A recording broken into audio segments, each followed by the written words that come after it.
with living in such concentrations in cities, we are alive only because of these vaccinations and these medicines and everything.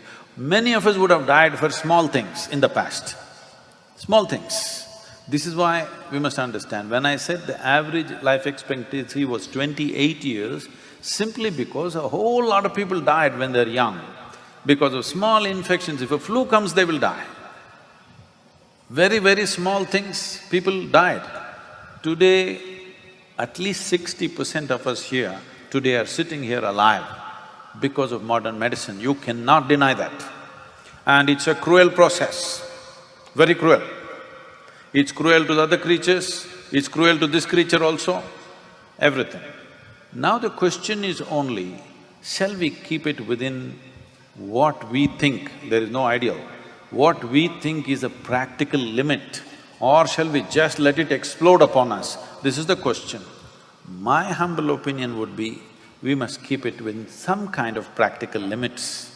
If you don't keep this limit, what happens, what is the outcome of that will not be necessarily very pleasant.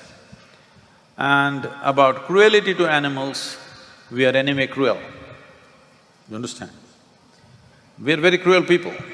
Let's understand this. Because this is the very nature of life. If this has to survive, it has to take another's life. Now the question is only this, are you doing this consciously or wantonly? Consciously if you do it, you will do it only to the extent it's necessary. If you do it unconsciously, compulsively or wantonly, you will do it to the extent it is completely unnecessary. So with every aspect of our life, this is all it is. Can we stop eating? Whether you cut a plant or an animal or whatever, it is life, it suffers in some way.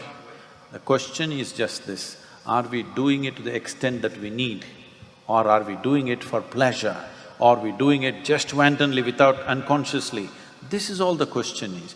Because we as human beings can stand out from other creatures only when we function consciously, otherwise we're just like them, many times worse than them.